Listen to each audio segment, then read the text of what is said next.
Welcome. In this class we'll start with computer malwares and the type of malwares. When the last class we talked about, we said that we would be discussing the various infections or the various malwares that occur in the computer system when we were talking about bitcoins. Now what are computer malwares? Before we understand that, we have a simple demonstration here. So the same demonstration we used when we were talking about bitcoins. Now let's say this is a house. What we are trying to understand here is, if I have nothing in my house, I can keep all my doors, windows open, so I do not have fear of anything. But if there is something in the house, what would happen? You would look around to keep the doors closed. Similarly happens with a computer system. If you are using computer just for surfing and there is no other purpose, you won't bother if there is a malware or an infection coming to the computer. However, if you have a computer system with, let's say, your bank details, your financial securities, or any other Gmail login and password, or any other information in your system, then you would be definitely worried about the security. So what would be easier? I have a thief here. If this thief has to enter a house which is open and another house which is closed, what would be easier for him? Obviously the house which is open. So the same thing happens with the computer systems. So the computer systems are meant to have certain kind of securities. Now these securities are known as the firewalls. So let's say you have a computer system and you have an internet cable that's going through. Now there can be two ways in which external virus or external malware. So let's understand what is malware first. So malware, from the name it's derived as malicious software. So mal and ware. So any software which is bringing some kind of disturbance into the system. It can be anything from a mere joke to for a profit motive. So let's understand how does it affects the system. So if I have a kind of USB drive, I put it into the computer. Through that USB drive you can have a virus or a malware that can enter into the system, but that is through an external medium. Then what could be the other medium? The other medium can be through the internet. In order to check whether the internet services do not allow the malware to come in, what is there in the system is the firewall that is installed. Now the firewall is the first level of the security. The next thing that comes in, you install into the computer antiviruses. So antivirus is the next thing that the system has. Now despite of the antivirus, sometimes you can have the virus that enters in, and when you are, say, browsing a page and you are opening a page of Google, instead Google, there is some other page that opens up with any name, let's say ABCDE. And what is this? This shows that there has been some kind of infection that has entered into the computer, and this is checked by HIPS, that is Host Intrusion Prevention System. So that system lets you know at that point, after the firewall, after the antivirus, you have the HIPS that checks in and tells you whether the system has been affected or not. So these are some of the things that we need to understand. So if there are improper security practices, the malwares can spread. If there are weak passwords, so generally it's said the password should include the numbers, that's 1, 2, 3, 4, any alphanumeric characters, that's hash, dash, @ or so on. Any alphabets, that's A, B, C, D, and sometimes a capital alphabet as well. So M, A, B, C in capital, whatever it is. So these are the combinations that the passwords use. So a weak password would be a password, let's say 1, 2, 3, because it's not longer password. It's just a combination of 3 digits and that too only numbers. So it's very easier to break this password. Then again is when you have the security bugs, mainly the security bugs that are exploited. So bug is any flaw in the desired outcome. So when there is a kind of design that is occurring for the software, there remains some bug. So what happens is, the software is smart enough to, the malware is smart enough to detect that bug and enter into the computer system through that bug. So for example, let's say you have a mouse installation, a very simple thing that we want to do, and this mouse installation has a small bug that with every plugin that you do, there is the firewall that's affected or the system that is affected, and if you know that bug, it's very easy for a person to infect the computer or to bring the malware to the computer. So these are some of the ways how which the malware spreads. So what happens ultimately is the privacy is lost, there is unauthorized entry into the computer system, and that unauthorized entry can affect your financial securities or your passwords or any other important documents that you have, and finally it spreads. So that is the basic of understanding the malware, why we need to and how we can protect them. When we are talking about how we can protect them, we would be talking about encryption, firewalls in more detail in a next lecture. Now let's understand how do these viruses or malwares enter into.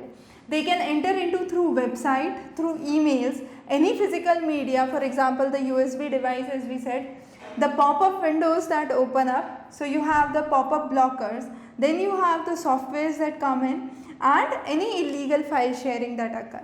So these are some of the ways through which you have the malwares that are spread.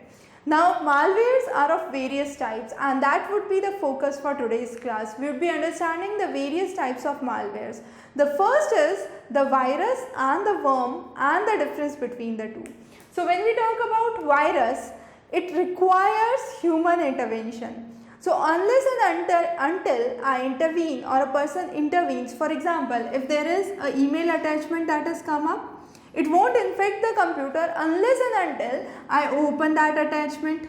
So that's the first thing. If I click something, if I download something, if I run a program, if I open a program, those could be the ways through which virus would spread. So it definitely requires a user intervention. Unless and until there is a user intervention, it won't affect it won't spread so easily. Now what is worm? Worm spreads automatically. So once it enters or it breaks the firewalls, enters into the system, it starts to spread itself, and what it does is primarily it consumes the bandwidth of the computer and overloads the web browsers or the web servers. So what would happen under a worm? Under a worm it would spread automatically. It does not require human intervention or user intervention. Once it is into the system, it would keep on spreading one after the other, and finally both of these ultimately send the data to third party or delete the data. So that's the two basic things. Now why do they send the data to the third party? In order to generate profit motives. So as we will see, most of the malwares are for profit motive or are a kind of crimewares, either for crime or for profit. So that would be the basic criteria we would understand. So they would either transfer the information to the third party, use it for unsolicited purposes, or they would delete the data. Now as we said, the difference between the virus, worm and the Trojan horse. Trojan horse is a type of concealed program. Concealed means hidden. We will talk about first the virus and the worms, and we will move on to the Trojan horse. So as we said, virus steals the information and deletes the data. That's common for virus and worm, but virus is a software code. However, worm is a self-contained software. That means it is enough by itself. It has the capability to do whatever changes it wants into the system. So it's self-contained. Now virus is a passive transmission because it requires user intervention. However, worm is a kind of active transmission. It can actively transmit on its own. It's self-contained and self-replicating. Both can mutate, can alter the data and replicate. Now what is Trojan horse? As we saw, Trojan horse is a concealed program. That means it is hidden program. That means it would have its entry through the back door, and you would not be aware that a Trojan horse has entered into the system. It would quietly sit into the computer and start to steal the information. Now the information that it has stolen would go into the various purposes. So it can be for profit, it can be for crime purpose, or whatever it is. So first of all, it enters backdoor, it steals the information, it is hidden or concealed, that means it is disguised, you are not aware exactly what it is. Now how does it come in? When you install a program, you have the malware that enters. If you modify a file, you have a Trojan that could come in. Again, Trojan horse is not self-replicating, unlike the worms and the viruses which are self-replicating. It conscripts the host for botnet. We will understand botnet as we move further. And Trojan horse is also a way forward for keystrokes and webcam logging. So keystroke logging and webcam logging are again very important, which we will understand in the next slides. So now the first thing that we talked about is the concealed program. Now we will classify the types of malware. So the first classification we do is the concealed programs, which are not detected, which are hidden, which are disguised. So first of all, we talked about Trojan horse. The next is rootkit. Now rootkit is again a very interesting one, where the simple principle is the malware is basically located at a remote location. It's not within the system and user does not know it. So it is remotely located and remotely controlled. So what it uses is, it uses the computer resources. It can harm the computer, it might not harm the computer, but what its main purpose is to use the computer resources. So it would use the computer bandwidth, it would use the other computer resources and so on. And the next important thing, it is remotely located or remotely detected, and it is not known by the users of the computer system who are working on it. So those are the two very important things. The next is backdoors. Backdoors, as we said, Trojan horse provides a backdoor entry. Similarly, backdoor, what it does is, it enters bypassing the authentication. So any kind of authentication is bypassed or is not done, and it directly enters into the system. So that is what is backdoors. So these are the three types of concealed programs that occur, or the malwares that affect the computer system. Now the next is a very interesting one. These are known as annoying programs. They do not have any profit motive, they do not have any kind of crime motive. The only purpose is just to annoy or just for fun. So for example, you have joke programs. So what would happen if I am using a mouse? In normal, what would happen? If I am going up, the mouse would go up, but what would happen under a joke program? The mouse would go down. So that's moving the mouse in a reverse direction, for example. Or you might have a pop-up window which would show Dr. Windows is now overloaded and protecting your computer, or any other message like that. So you would have any joke message that would come up. So that's the first one under the annoying program. They are just to irritate you. They do not have any significance. The next is the spam or junk email. So if you ever go on to your emails, you would have a specific folder which is nowadays very commonly heard of, spam or junk. So that's where you have all the unsolicited emails that come in. So all the kind of emails which are meant for advertisement or for mass campaigning would go under the junk email or the spam email. The next is virus hogs. Now this is again a very important concept, and nowadays very popular. For example, if you are using WhatsApp, what would happen? You would have certain rumors that would fly up, and you would have those in your phone, and then you would say, okay, the city is on high alert. But in reality, is it so? In reality, it's not so. That means it's a false information that is being propagated, and that false information is known as virus hoax. So that warns you against any non-existent virus that exists. So it will give you a pop-up saying that your computer is having a virus in this virus or a worm into the system, but in reality it does not have. So that is a false information that is being propagated, and it's known as virus hoax, and it asks for the it asks you to forward it. So whenever you have certain WhatsApp message that talks about certain things, they ask you to spread it to 4 people or 10 people. So that's a way you spread it. So that is what is virus hoax. The next is for profit. Under for profit, you have some of the very important ones. So the first one is the adware. Now adware is primarily meant for advertisements, and within the advertisements also you have mainly the pop-up ads. Pop-up ads are those ads which open up suddenly. So you have a kind of pop-up window that would open up on the existing page that you are browsing, and that is what is pop-up ads. These pop-up ads bring along the kind of various malwares and affect the system, so they can degrade the system. The next are botnets. Now what does botnet do? Now if there is a single password, let's say I have a password of 123456 and I want to crack this password.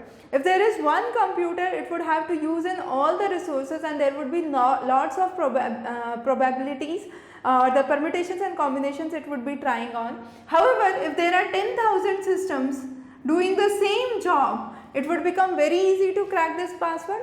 So that is what is botnets. So botnets are network of computers which are joined together to perform a single coordinated act, and again each of the computer in the botnet system is known as zombie computer. So that is ZOMBI, zombie computer. That's again very important, and therefore you have the botnets. Now if I have entered my password incorrect for once, twice, thrice, then what would happen? Sometimes a box comes up that is known as CAPTCHA, and this CAPTCHA, what does it do? This CAPTCHA might ask you 7 plus 4 is equal to, or there would be some windows and you have to identify which of these are cars or which of these are trees. So those are some of the questions that a human being can solve, or a human response or human intelligence is required.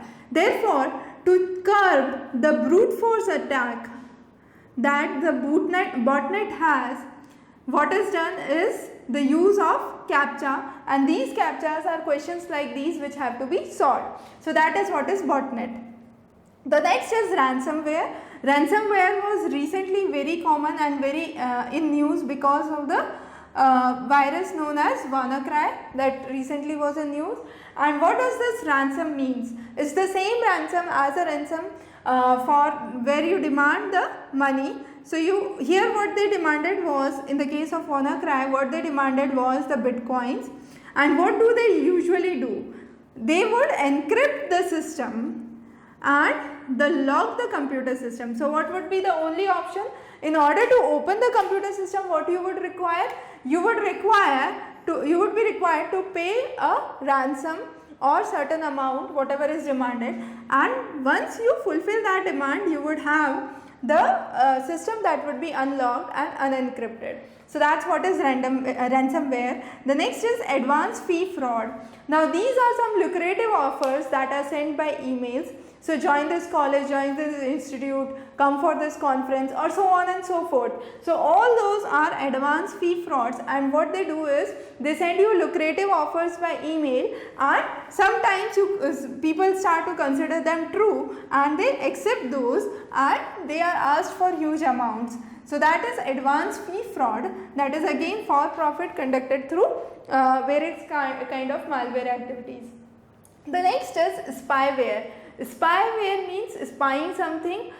So it's the same as the olden era, you had the spies in the King's Court. So what do? They quietly sit into your computer and spy around. What are the web pages you are browsing around? What kind of information you are seeking? What are the passwords you are entering? So all those information are captured by the spyware, and then whatever information is useful is used and is asked for. So it's an activity without knowledge that is going on, and what it does is it generally comes in bundle with Trojan horse into your system. The next is dialers. These are the dialers. Dialers basically dial up from your modem, and they usually make expensive calls to and fro. So that is what is known as dialers. Now keylogger is again very important. So let's say you are opening up a banking website and you have to enter your password. When you have to enter your password, there could be either two ways. Either you are doing it through keyboard, or sometimes there is a virtual keyboard that comes up onto your computer and you use that virtual keyboard.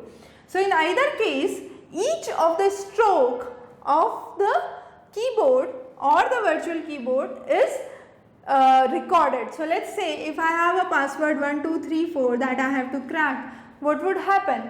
Every stroke, so let's say first stroke is 1, second stroke is on 2, third is on 3 and fourth is on 4. So each of these stroke is individually recorded and then the malware itself will enter this stroke code and get to know that this was your username and password, and then they can steal in information. So that is what is a keylogger does. The next is phishing. Now phishing is again very important because it acquires your name, password and other important information for financial purposes or so on and so forth, and then it affects your computer system. So it basically affects similar to what a chameleon does, it camouflages itself. So as a chameleon changes its color with the surrounding, similarly you have the phishing. So it changes the scenario with the surrounding. What happens is, you might receive a mail from, let's say, Amazon.com. You would have confirm your identity by clicking on this link, and this link would on the top show Amazon.com, but when you bring your mouse over it or when you hover over it, you would see there is a hidden IP or a hidden web page that pops up. So if it is www.amazon.com, rather than that, when hovering over this link, you might see ABCDEF as the link. Similarly, you have to check in the sender's email. So sender's email here would not be contact@amazon.com, but it would be contact@amazoncontact.com or something like that. So what would happen here is, this is a kind of camouflaged email. In reality, it looks an email from Amazon, but it is not actually a email from Amazon. So that is what is camouflage or phishing activities that are done. Now the most important thing is the distribution of the malwares. As we can see in the graph here, the highest proportion of the malwares that enter into the computer systems are Trojan horse, and these Trojans constitute nearly 71% of the malwares. Then you have traditional viruses which are 16%, 8% worms, 2% adwares, 2% backdoor viruses, and nearly 1% is spywares. So that is the normal distribution for the various computer malwares. In this class we have talked about the computer malwares. In the next class we will talk about the security issues with the computer, the concept of firewall, encryption, authentication and so on. So we will talk about those in the next class. These are very important with the recent ransomware and the WannaCry news. So you might expect a question from these anytime soon. Have a good day ahead.